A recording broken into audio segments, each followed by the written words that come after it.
this is a true representation of what's happened in our lives and kind of the rebranding and coming back together of Warren and Shane since Silers and since we recorded in 03. So that's a long time coming. It's been almost a decade. So, and I would say to add to that too, the last thing since, and the Finnegan Bell EP went this way, but from the last time we wrote and recorded together, we were in that season of playing music, we're very deliberate about writing confessional songs, much more confessional songs about our faith. I mean, that was kind of that's who we were as Silers. And this record, although that's intrinsically who we are and who our families are and all that stuff, this album is much more in the veins of singer-songwriter, Americana, songs about life and relationships and all that stuff. I mean, that's kind of, I think for people that listen to Silers for a decade and listen to this, it will have a slightly less confessional bent lyrically. And hopefully, my great hope is the departure is that everything's just more seasoned and more mature. I mean, I hope that's when we're done, I hope that's the first thing I hear. That was something we were very deliberate about from the start. When Warren and I started thinking about, hey man, we've got these new songs and we've been playing them out and really trying them out and testing them live, and we're excited about, again, the maturity and the stuff that Warren even just talked about. We feel like we're growing, and hopefully that's always true. Just excited about it. And so, where would we want to do that? And yeah, the truth is, we could always go to Nashville, and Nashville's wonderful, and we have a blast doing records there. But this is home. It's not just we have roots here. I mean, this is born and raised home. Family still here.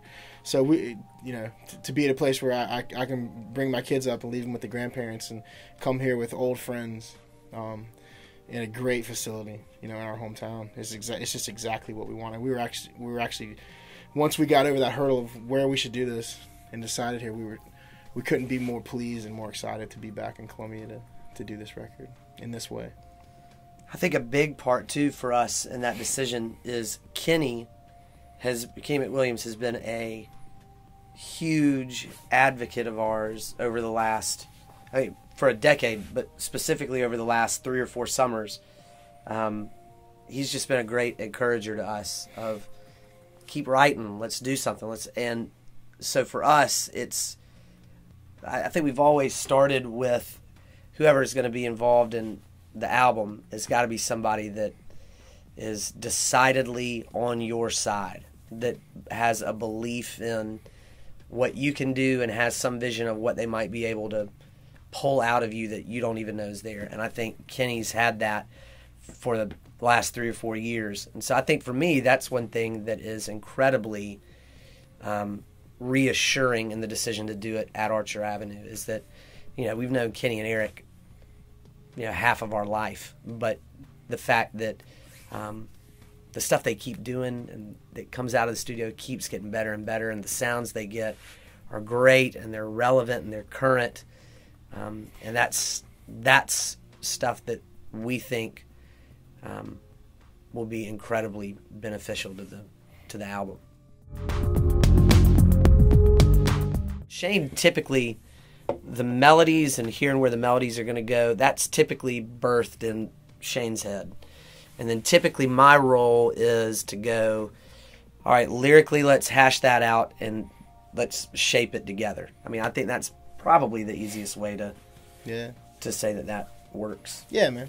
I mean, everybody's writing relationship is so different and interesting, and I've met with so many writers who write completely different than me, and there's actually a name for the way that I hear melodies. But yeah, I mean, the 50-50 thing is, as you said, is absolutely. I mean, when you get into a room, it doesn't matter if it's a chorus I've had for 5 years or whatever. It's the process of putting it all together and arranging it and phrasing it and all that stuff. Once you're in it, doing it together, then yeah.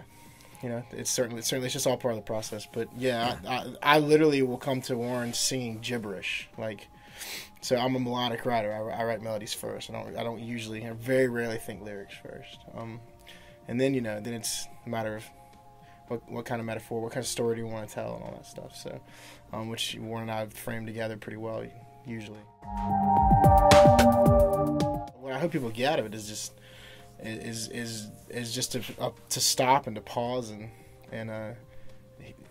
find some beauty, because it's there to be found. And I think more and more we're finding, the older we get, that's maybe God's greatest intent with music, was to give us pause and to make us stop and soak it in for a minute, even if it's just for a moment, So yeah, I mean, there's moments of, and I don't mean that it's all this, just dreary, beautiful stuff. That sounds real flighty. I hope that makes sense. But anyway, that's for me. Yeah, I hope people listen to it and stop and go, wow, they made some good art.